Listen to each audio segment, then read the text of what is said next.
Welcome to the Man Cave Podcast. This is your escape for real, unscripted conversations about sports, hobbies, life, and storytelling. No scripts, no forced takes, just Man Cave talk. Now, here's your host, Dan Casper.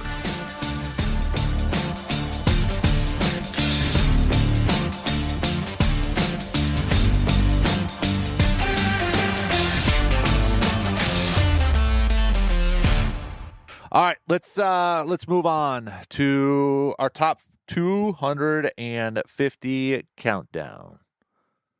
All right, so we have highlighted a bunch of different areas: leagues, players, coaches, plays. Let's kind of do some teams now. All right, and again, there's going to be more teams. This is just kind of the first crop, first grouping, and not ranking them.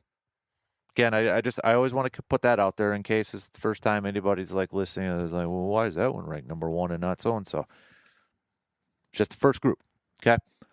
And again, with this top 250 countdown, the basis of everything that I've kind of come back to is you cannot tell the history of American sports in the last 250 years without mentioning these teams or these programs, organizations, whatever you want to call them, schools too, because there's going to be some college stuff in there. So without further ado, let me get my pen so I can make sure where did I put my pen? Over here. Oh, gosh darn it, I lost it here. Anyways, that way I can just, there we go. All right. First up, and again, this is in no particular order. All right. Again, I'm not trying to rank these or anything because I think that's going to be impossible. But I don't think I'm going to start with the 92 Dream Team. To me, the greatest basketball team of all time. Behind me in the Casper Cave, I have a little mini library. Okay, I got a couple bookshelves. And honestly, I wish I had more bookshelves. I just don't have the space. If I could figure out the door to the man cave, I would love one of those sliding, or no, what's the, I just blanked on it. A door that looks like a bookcase, but then it opens up. Oh, I would love that. So anyways, I don't know how to do that. Anyways, but where I was going at, on my bookshelf, I've got a book about the 92 Dream Team. It's literally called Dream Team, and there was a podcast on it too. It's fantastic listening to the stories, behind-the-scenes stories, the infamous practice between those two, or between the team. Like there's some video of it. It was like one team's Jordan, one team's Magic, the trash talking going back and forth. You had a lot of those goats, those greats, talking about how that practice, that scrimmage, was the best basketball game that they've ever played in. And you look at the roster of Magic, Bird, yes, he was aged, Jordan, Barkley, Malone. He just, like Magic Johnson said one time, Leitner was there, but you can just, when they were talking about the practice, you can have the college kid and such. It just, Leitner was kind of like the add-on piece, I felt like. But overall, that team was just, and when you talk about Olympic basketball, and, you had the Redeem team with Kobe and LeBron and D. Wade with Coach K and such. Those teams get compared to the 92 NBA or the 92 Dream Team. To me, one of the best teams in all of sports history, in American sports history, one of the best. I'd probably put it in top 5. So many Hall of Famers, so many all-time greats. And you factor in, the history of America at that point going into the Olympics and just kind of like, okay, we gotta regroup here and we gotta put together this team to kind of get the gold back in the old USA. 92 Dream Team. I wish I was 6. And I wish I could remember watching those games. I don't. Luckily, you can watch highlights and recaps and all that good stuff. But you got to throw the 92 Dream Team in there. Now, we could that one is a specific team and we'll have a couple more specific teams on here. And one of those is going to be, I'm putting the 72-10 Bulls on here, but you could just say Bulls if you want, because it's Jordan. Okay, essentially what we're going at here is that dynasty, the 90s Bulls, right? I mean, if that's where we want to go, we're going 90s Bulls. And if you want to go specific with the 72-win Bulls team, that's fine. Because, again, when we talk about best teams in the NBA, every team gets compared to that 72-win Bulls team. Warriors got 73 wins, but nobody talks about them because why? They lost in the finals to the Cavs. If the Warriors won the finals that year, all right, then you've got a debate. But right now, what's the debate? Oh, would Shaq and Kobe's Lakers have beaten those 90s Bulls, that 72-win Bulls team? Would this Warriors team, is that better than that? It still gets compared. That's the benchmark, that 72-win team. But if you want to say the whole 90s Bulls, it's kind of open to interpretation here. But you can't, that decade of 6 championships, that was a decade. I love, again, 90s hoops. And I know, John, you said I should do a 90s hoops segment, why NBA in the 90s was the best, my top 25. That might be a podcast episode, a separate one. But what the 90s Bulls did is exactly why I didn't like them. They won. It was like Tom Brady and the Patriots and Bill Belichick and the Patriots for a lot of other people. They won. Jealousy. Now you go into my cave and in the room over there, you walk in, one of the first things you're going to see in the room that's got a basketball hoop and big buck hunter, the Jordan Wingspan poster. You go on my bookshelf, I've got 1, 2, 3 books on Jordan. Now I respect the heck out of the guy. But when I was a kid, he just beat the crap out of my favorite teams. But when we talk about NBA history and you talk about sports history in America, the 90s Bulls, specifically, if you want to narrow it down to one team, it's a 72-win team. Jordan, Pippen, Rodman, Phil Jackson.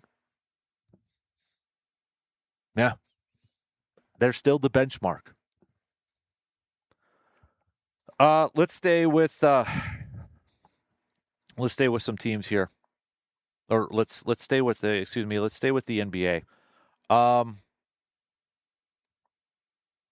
You got to go Lakers, right? I mean, when you talk about iconic franchises, whether it's the Magic and Kareem era Lakers, the Showtime Lakers, whether it's the Shaq and Kobe Lakers, whether it's the Kobe and Paul Gasol Lakers, or if you even want to talk about the Lakers right now, or even go back further, Wilt. I mean, iconic franchises in the NBA, there's a few. And right at the top, if they're not one, they're two. It's the Lakers. All the Hall of Famers, all the championships, all of the statues outside of their arena. The Lakers are a pillar franchise in the NBA. I can't necessarily pick an era. I guess if I had to pick an era for this, it's probably the Showtime Lakers with Magic and Kareem, and you could throw in James Worthy, Cooper, et cetera, et cetera. But what also made the Showtime Lakers in that era a lot of fun was another team that we're going to throw in here, and that's the Celtics. Again, if the Lakers aren't the number one team, iconic team in the NBA, it's probably the Celtics. It's between those two. And the fact that it's kind of a little bit of a rivalry, Western Conference, Eastern Conference, the history, both ends of the country. Larry Bird, Kevin McHale, the Chief, Robert Parrish, Dennis Johnson, Danny Ainge, Bill Russell back in the day, Red Auerbach. I mean, Paul Pierce. The list goes on and on. Now it's Tatum and that. I mean, Celtic, again, you want to pick an era? I'm probably going with the Bird era. The 80s, Celtics. But you could go Russell if you want to go championships, the dominating run of championships with Bill Russell leading the way for the Celtics. That you can't argue with that one. Like there's not going to be, in my opinion, at least in my lifetime, another NBA franchise or another NBA player, that might have the amount of rings like Bill Russell has. So if the Lakers aren't the iconic franchise, it's Boston. It's those two. Those two are at the top. And there's different eras between these incredibly iconic franchises. When you think about the NBA, the first two teams I think about personally are Lakers Celtics. When you look at history. All right, so that's 4. Let's switch to, let's go to the NFL, okay? You want to talk about iconic franchises? Green Bay. I mean, come on. If you're watching the video stream right now, you see what I'm wearing. You see the jersey in the background, okay? Yeah, I mean, the wall's here. That's why the question I'm throwing out there on the video stream is like, should we do a little show and tell every Friday with some of the random stuff I have in the main cave and that? But anyways, Green Bay. I could talk a whole hour about the history of Green Bay. Okay, I won't. A lot of us already know it. Started by Lambeau, 1919, first year in the league, 1921. Owned by fans. For all the reasons we know, bankrupts, all the 60s Packers, the 30s Packers, 40s Packers, Favre, White, Ron Wolf, Rodgers. I mean, 70s and 80s were kind of boring and dull and not great football. But when you want to talk about a team in the smallest market in a little old town of Green Bay, Wisconsin, it might be big for a lot of us right now. But compared to the other cities, sports towns, the fact that it still is there and surviving and thriving is one of the best. And I'll quote Cliff Christo, who's the team historian for the Packers, and he's a longtime writer, best story in all of sports. Is he a little bit of a homer? Maybe. But when you really look at all of the different stories in the history of over 100 years with this franchise and the different obstacles it went through, it has a case to be made as the best story in all of sports, is the history, the franchise of the Packers. You cannot tell the story of the NFL and the sports.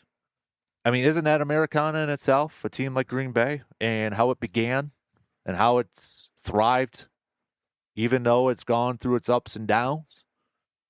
Heck, even a little prohibition.